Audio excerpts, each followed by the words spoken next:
welcome back to another episode of the e-commerce back office. Today we have a very exciting topic where we'll be talking content marketing, all things SEO, with our very own expert Callum Armstrong from Paste and Publish. Callum has been writing for us at A2X for the past few years, and not only that, he has lots of experience in e-commerce himself, and so we're very lucky to have you here today, Callum, so thank you. And I'm really excited. I'm really excited to get stuck in and talk all things SEO. So I usually just get our guests, or ask our guests I should say, to just introduce themselves, give the audience a bit of background so we kind of know who we're speaking with. Cool, awesome, fantastic. So yeah, my name is Callum, as Alan said. I have a background in marketing. I actually started with A2X at the beginning of 2018. I was backpacking around Southeast Asia at the time, and my friend Denim said, "Oh, do you want to write some content about Amazon businesses and accounting?" And I thought, okay, well, why not? This will be a good bit of fun. And one thing led to another, and here we are. Yeah. So yeah, on top of that, I also building a couple of e-commerce stores, selling various types of natural personal care products. So I sort of, alongside writing the blogs, also tried implementing content into different parts of the sales funnel and whatnot. Fast forward to today, obviously we're a bit more of a team than we were back in the start of 2018. And there's, I started in 2018, and yes, A2X has gone from strength to strength, and it's been really cool to see it, see us sort of take on new markets and new adapters, and really go from what was quite a cool idea back in the day to what is now solving the problem for so many businesses. And so yeah, being involved with A2X, we've sort of built up a team of writers and editors, and put out a lot of great content over the last year, which has been a really good learning experience. So with that in mind, I'm really excited to sort of share some of our insights and stuff that we've picked up, and to help our community of e-commerce sellers grow as well. Cool, awesome. Hey, well, first question then, what is SEO? So I am that person that always Googles abbreviations still, but I've got this one down. But just so our audience understands, like, what is SEO and what is it to you? Cool. So yeah, it's a good question. And to ask what SEO is, firstly, you've got to come back to what is a search engine, because at the end of the day, SEO is simply the act of finding out what your customers are searching onto platforms like Google, or even like Amazon or YouTube, or other search engines, Bing, Yahoo, and whatnot, but mostly Google. And SEO is basically finding out what your customers are searching to find you and to find your competitors, and then getting your website and your pages and offerings to show up at the top of those results instead of your competitors, so that people click on you and you don't have to pay for every click that you receive. So to step back of what is SEO, we've really got to step back to asking the question, what is a search engine, and why are search engines in our lives in the first place? Yeah. So to answer the first question, what is a search engine? The name answers it pretty simply. It's a place that you search and you find your results. For Google, we search for answers. For Amazon, we search for products to buy, for example. For Etsy, we search for handcrafted products. There's so many different types of search engines out there, right? Those are some of the most commonly known ones. So that's what a search engine is. And so I guess to answer the question, why do we care about SEO? Search engines are essentially like the gatekeepers of the internet. So I'm not sure about you, but when I want to find an answer, I simply search it into Google. I read a stat a little while back, don't quote me on it, but I think it was about 87% or a really high percentage of all searches online go through Google, and the remainder going through Facebook and YouTube and other platforms. Wow. So to reach our customers online, essentially we've got to show up there. So to reach our customers when they're searching for the right terms to find us, we can either pay for every click that we get in by paying for ads on Google, or paying for commercials on YouTube and whatnot, or we can optimize our websites to show up at the top of the free organic results for those searches. Right. And it's not something that happens overnight, right? Like this is this something, you need to lay the foundations there. You kind of want to be like, I want to be here. Anyway, so that's just one thing I was always interested in. And yeah, so like too much, but it being technically, like, you could have a change in ranking overnight. Let's say Nike doesn't have a website and people are searching for Nike, then all of a sudden Nike builds an official website. Yeah, it might be that obviously Nike does have an official website. Yeah. So probably not the best example, but in general, if you're looking to show up for a search term, it's more of a at least 3 to 6 month time frame that you should be looking at with active effort. Yeah, cool. So why do you think brands care about SEO, or why should they be caring? I know we've kind of touched on this, but what would you kind of... So there's a lot of reasons, but to focus on two is that the first one is that that's how our customers find what they're looking for. So if I'm searching for solutions to my problems via Google, well, then that is a great way to find our customers exactly when they're looking for it. And I guess that comes to the second point, which is you've got very clear search intent. So for example, if we're looking at A2X, we can see if someone's searching e-commerce Shopify accounting integration, we know that they're much more likely to sign up than if they search for something along the lines of how to reconcile my Xero accounts, or how to sell on Facebook Marketplace, for example. So by seeing what people are searching, we can then create content to target them in that frame of mind, bearing in mind that some searches might not be ready to purchase, but they might be in the same audience that we're looking to reach. So the person that's searching for how to sell on Facebook Marketplace, we might serve them with a guide on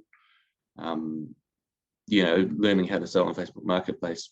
So we're not necessarily trying to reach them, but they are in our audience. Yes. So the short answer on that, I guess, is that by optimizing for SEO, we can actually clearly get specific groups of people at a specific point in their buying journey. Yeah.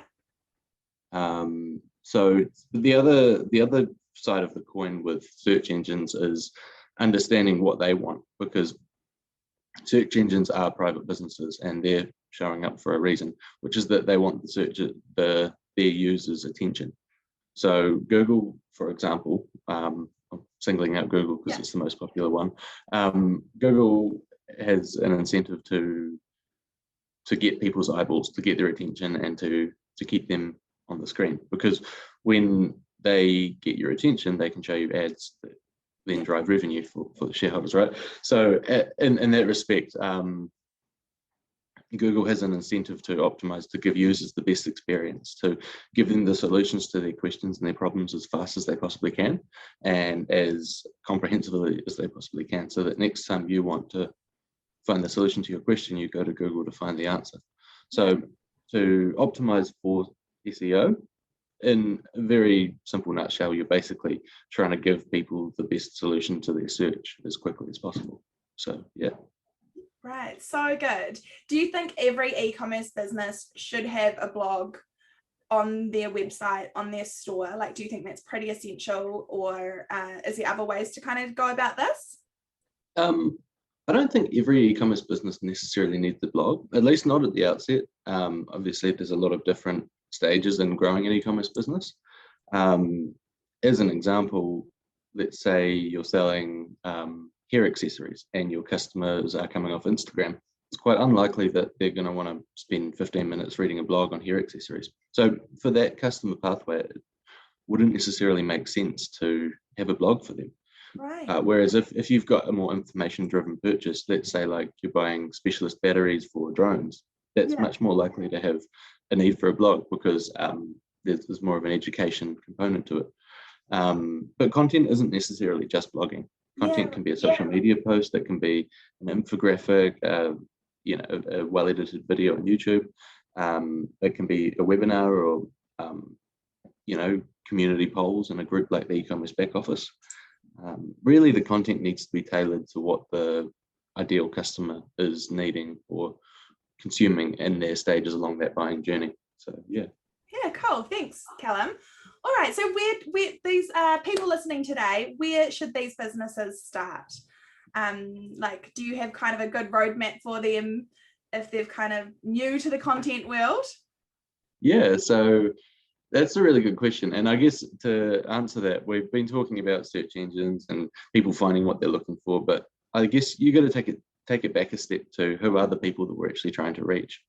So when we're building out a content strategy, the first thing we do is say, well, who is the customer? And what does their pathway look like to consuming whatever we're offering? So a couple of points on that. Firstly, you want to identify your target audience.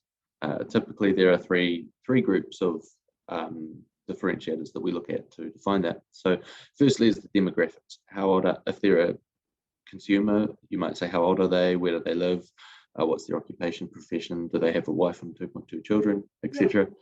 If they're a business, it might be what industry are they in, what's their organization structure, are we approaching or are we communicating with their owner or their procurement manager or their customer service person, where are they located, what's who's their biggest competition, etc. For psychographics, this is so the three groups are demographics, psychographics, and behaviors. Psychographics relate more to their preferences, their attitudes, their beliefs. It might be that the skincare brand that we're attracting people to, we might be let's say our I don't know why I'm talking about skincare brands, but in this example, right? Let's say we've got a company, that's serving skincare brands, right? We might say that the psychographics or the preferences and attitudes and beliefs of our customers are that they like organic and that they like spray-free vegan, or it might be that they like their preferences are that they like to source fancy packaging because their customers care about how it looks on a shelf.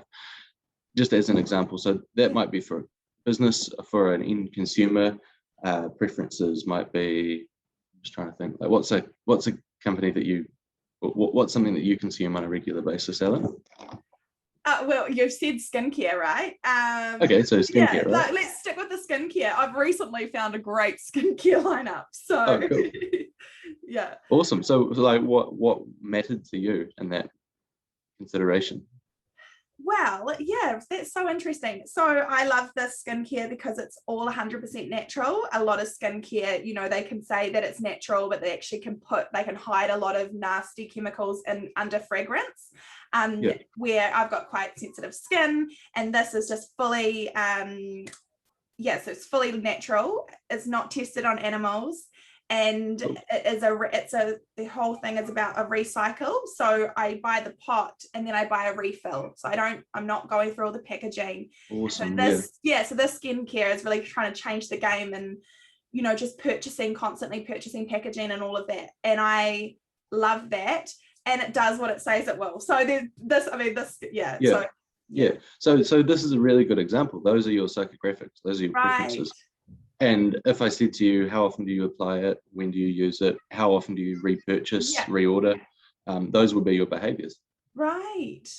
So by breaking down the ideal target customer in terms of their demographics, their stats, their preferences, their emotive drivers or what matters to them, and then how they actually consume and interact with the brand and consume the product, we can get a really rich picture of who it is that we're targeting.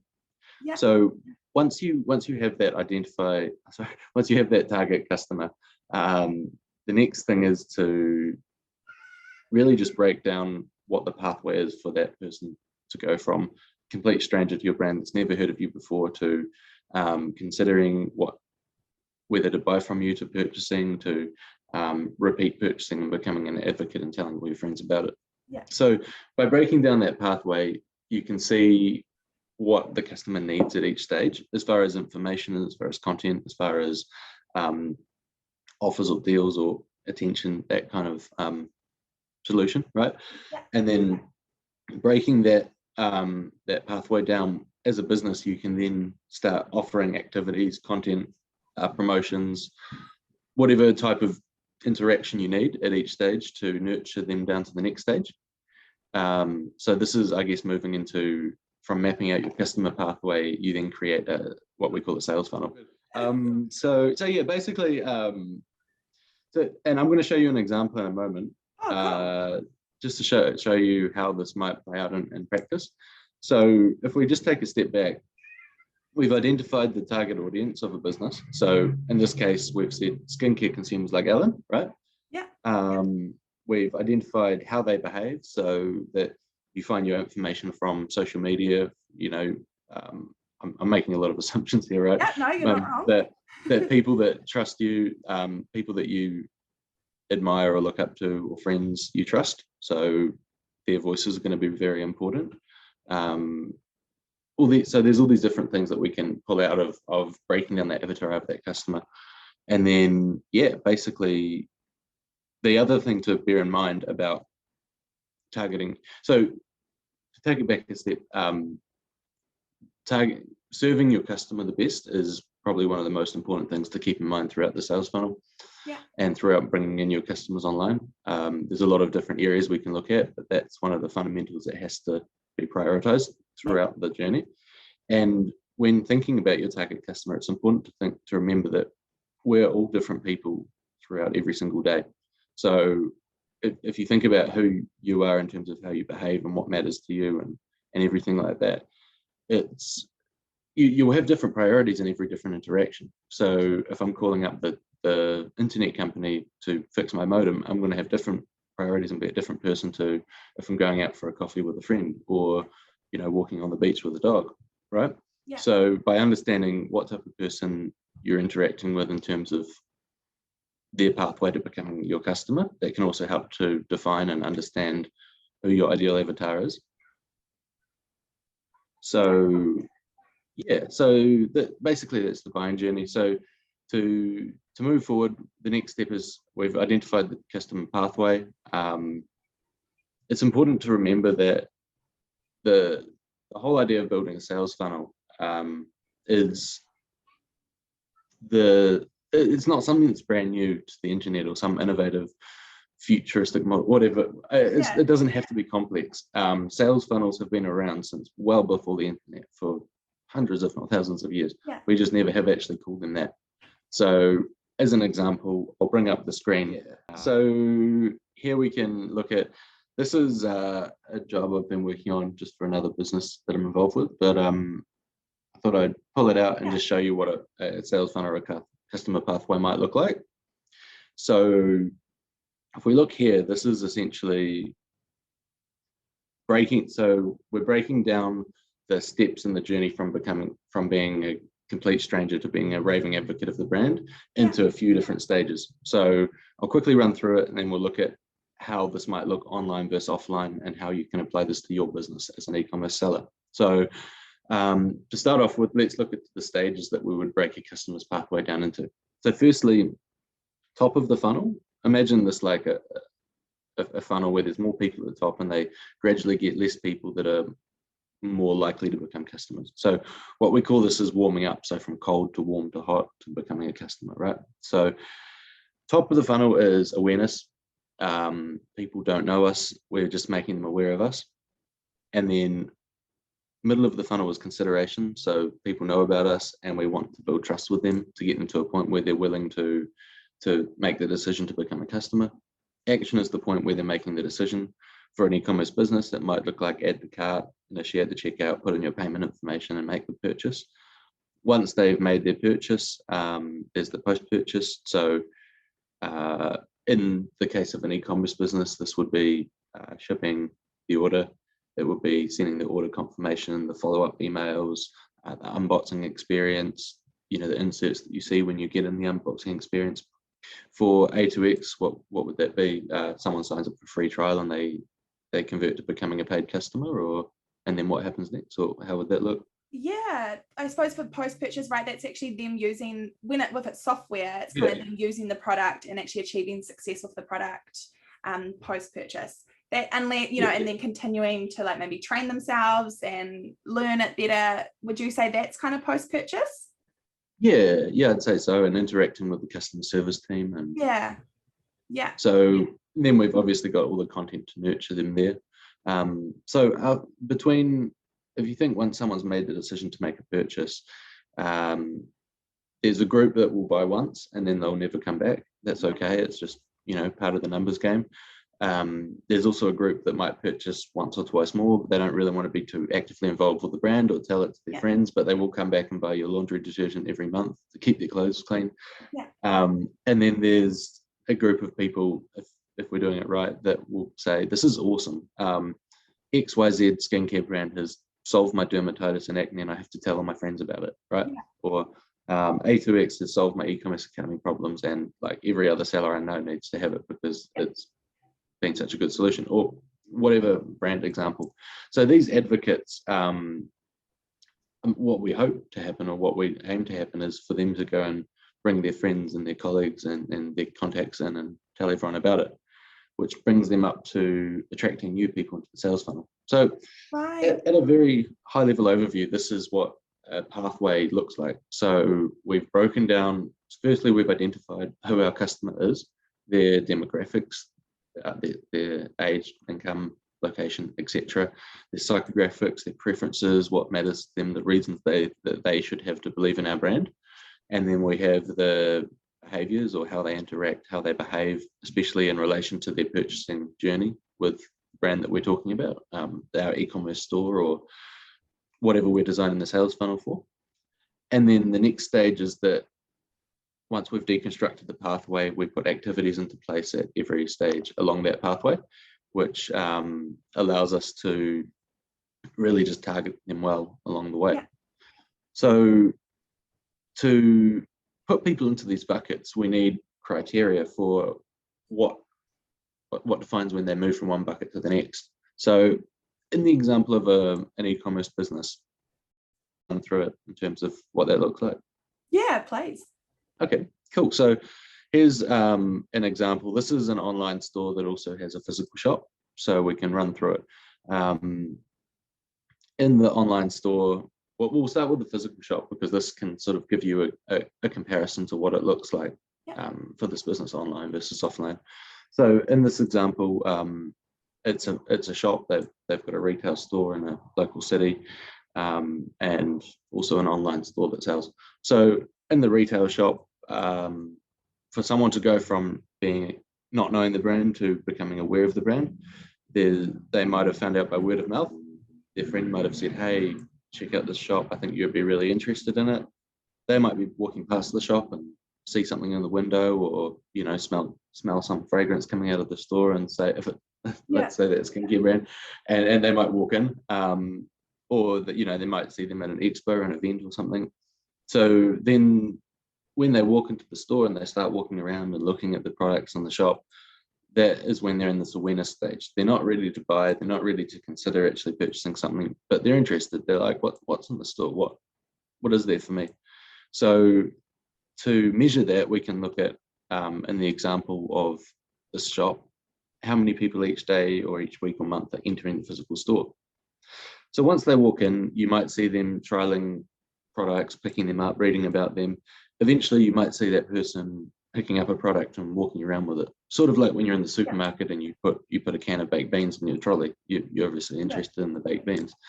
So they might ask a sales attendant for more information, what's about what they need to know. Yeah, what's in these baked beans? Are they organic? Yep. And then there's a point where they're ready to purchase. So in the physical shop example, that's the person walking up to the counter or going to the checkout, maybe picking up an extra Moro bar at the counter of the supermarket because it's sitting there, etc. So, and then making purchase, getting the goods packed into bags and walking out. And then for the retail store example, they might put, say, some kind of giveaway or promotion into the bag that was purchased, which then they might share it on social media, which brings their friends along. So that's an example of a physical retail shop. So Ellen, can you see how that breaks down the stages in a customer's journey in a really simple way that deconstructs them? For sure, and it makes it easy to create a plan for it as well, right? You kind of like, let's envision. And the thing, it's quite easy. Well, I shouldn't say it's quite easy because but you can actually look at yourself and how your buying behaviors in certain products and see what you do and what kind of journey you take. Obviously, remember that everyone's different, and we do need to always be remembering it from the perspective of our Yes. customers. But I love this, how it breaks it down, and then you're like, okay, these are some marketing activities I could do for each stage in the funnel. Yeah, I'd love it. Yes, yeah, definitely. So the difference, and I know you're probably thinking we came to talk about content, why are we talking about sales funnels? But the answer is that offline, so we've run through the offline example of someone interacting with your shop. Online, the only difference is that instead of being one-to-one, it's an interaction one-to-many. So in the example of this retail shop that someone's walking through, there's a shop attendant on the floor, and that shop attendant can only really interact with, at least meaningfully, with one person at a time. Online, we can do this with 1, 10, 100, 10,000, 100 million people at the same time. If there's 100 million people on our website, of course. So the difference is that they're not interacting with a human face-to-face. They're interacting with landing pages, product pages, checkouts, with chatbots, with social posts, with advertisements. And these are all forms of content. So content allows us to bring our one-to-one customer experience, but do it with many, and then deconstruct that so that we can scale up our business to be, generating lots of value. So if we look at the same store, but on an online example, they might start by reaching people at the top of the funnel, yes, by word of mouth, but also by Facebook ads, Google, YouTube ads, social media content, giveaways, influencer collaborations, etc. And then what we can do is look at the certain range of metrics or KPIs to see how it's performing at each stage. So we might say, okay, looking at the cost to reach 1,000 people, looking at the cost for someone to engage with our post, looking at the growth in our followers on Facebook or Instagram or TikTok or whatever platform, looking at the cost to get someone to our website. We can look at how long people are spending on the website and how many people are actually looking for our brand on Google. We can look at how many people sign up to our newsletter. These are examples of KPIs that we can track on a weekly basis to see if and how our sales funnel is performing and really forecast future growth so that we can be ready for it. In terms of middle of funnel people, so at the start of this, I mentioned that there are certain triggers that can move someone from one stage of the funnel to the next. And so by understanding the trigger that's moved someone down there, we can then optimize all the actions and all the content that we show them to move them to the next stage. So in the example of this hypothetical online store, we would say the trigger to get someone from awareness to consideration stage would be that they visit the product page on our website. To move them from consideration to action stage might be that they add a product to their cart. And to move someone from action stage to post-purchase stage, they've got to put their credit card in and make the purchase. And for them to go from post-purchase to advocate, we might say that they do more than 3 purchases with us, or it might be that they have reviewed our products on their product page, which shows that they're actually happy enough to give us their time to give a review. So that is in a nutshell sales funnel, I guess. And as a final point to wrap it up before we move on, the ultimate goal of a sales funnel should not be to get heaps and heaps of people at the top of the funnel and sell it to a bunch of people at the bottom of the funnel and then just get an unlimited supply of more people at the top. The ultimate goal is to create advocates, to create people that you give such a good experience to that they want to go out and scream it to the rooftops. Because if we can make this group our most vocal and loyal group in terms of what value that they receive and how much they want to promote us, then our job's done, because they're going to tell heaps of people and they're going to bring it through, which moves it from a funnel into what we call a flywheel, which is where you've got advocates that bring leads, which turn into customers, which we create more advocates of, which makes marketing any e-commerce business online so much easier than if you're constantly looking for a new stream of essentially strangers to sell your stuff to. Totally. And I guess as well, right, if you are really supplying them with that service that is speaking to them, so you've really got to understand your customers, right, to get this flywheel going, understanding what makes them tick, because people can tell, right, if you're just kind of trying to sell them something and not really understanding them and how it's valuable to them. But if you can, if you can do that, then you are going to be able to create a really great experience for them and really help with that that will. For example, 100%. the skincare brand Yeah. Emma Lewisham. I just am obsessed. I tell all my friends about it. Awesome. What's it called? Sorry. Emma Lewisham. I hope I'm saying that right. It's Emma Lewisham. It's a New Zealand brand. Yeah, absolutely. I like scream it from the rooftops. And we've touched on content and how it's slightly broader than blogs. Yeah. Do you want to go into that a little bit more? Because I think that's for me as well. Like, I just assume that, okay, you should have blog, because you can explain your product, and I love to waffle on about things, but you're right, it can be a landing page or an explainer video. Like, content is not just writing the weekly newsletter, right? Definitely. And I think it's easy to get into the frame of mind that content is just a blog and you need a blog, and for our work at A2X, that's 100% true. We're dealing with an information product and a very education rich sort of marketplace of learning how to sell on e-commerce. So for us, content is a really important part of our story and our relationship with customers. But that's not necessarily the same case. A really legendary marketer, Neil Patel, makes a really strong example that if you're educating people on how to tie a tie, you shouldn't give them a 3,000 word blog on how to tie a tie. Maybe a 10-second infographic with all the different tying methods, or a GIF would be more valuable. So your content that you share and that you use to market your business should be tailored by who your customer is. So I guess that's a really good point of it, is that content can be all different types of things. Here's an example of content that we've been using at A2X. This is the e-commerce accounting hub. So as an example, we know that people struggle with e-commerce accounting, sales tax, income tax, automation and integration, that kind of stuff. So we put together some of the best resources on all different topics across the internet for e-commerce, and we essentially put it into one easy to find hub so that people can find what they're looking for. Yeah. So that is an example.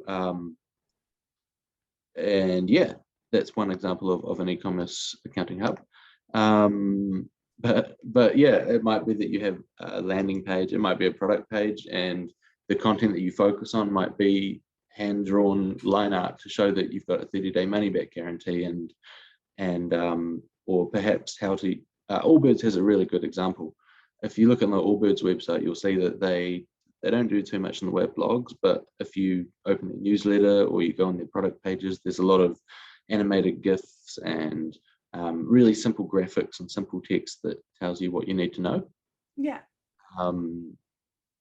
And yeah, content is not necessarily only stuff you see on the public facing side. So content, yes, it can be a video or a blog or a GIF or a voice recording or a podcast or even a webinar, but it can also be stuff once you've signed up. So a really good example of this would be email nurture sequences. So if you sign up to a giveaway, you might get a few emails that follow, or if you purchase from a lot of brands, you'll then see that they'll send you an email saying thank you for your purchase, and they might say one saying, as a result of your purchase, we've been able to plant these native trees, or we've empowered these communities to do better, or whatever their purpose is.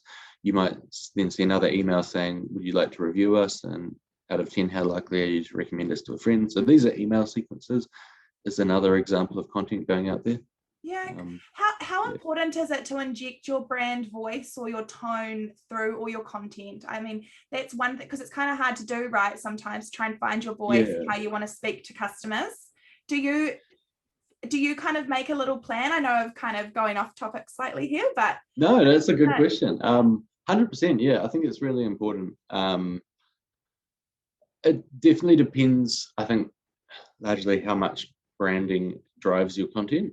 So for, let's say, an ethical skincare brand, the voice that you use is going to be a lot more important than for something that's much more of a technical solution to provide, that where the brand and the emotive sort of feel isn't as important. But 100%, you should always have that brand voice in mind. It can be a good idea to create like a brand guidelines document. saying, this is who our target customer is, this is how we show up, these are our values, these are, some pillars of language that we use when communicating, etc. And what that means is that if you employ someone or you hire a contractor or an agency to work with you, you can say, here's our expectations up front. And if someone wants to do a guest blog on your website, you can say, well, here's our brand voice, and it needs to be aligned with this. Yeah. Have you had much interaction or use of those kinds of brand voices in the past, Ellen? Well, I just think it's real. And for me, when I'm looking on a web store and I'm trying to decide a product, like, I love it when I can hear the brand come through, right? And it really almost lines up with the product you're buying. 100%.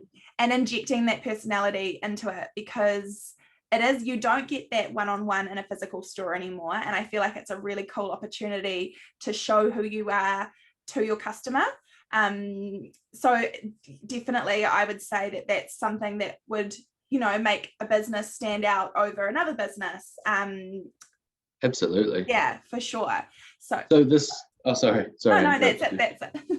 I was just going to say, this comes back to a really interesting debate I've had with a lot of marketing people, which is in the context of search engine optimization.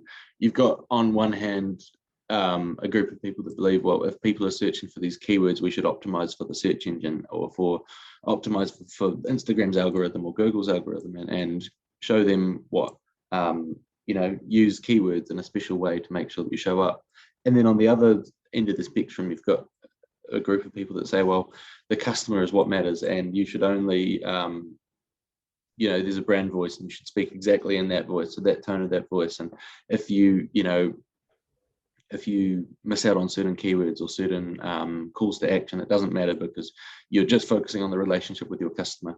And if you can imagine, there's like almost two ends of that spectrum. On one is, how do we do this job technically right to convert and to meet these business objectives? And then on the other side, we've got this brand and this human, and it's almost just like a relationship, and we should focus 100% on that. I think, like, at least my personal opinion is that brands should normally try to sit somewhere in the middle.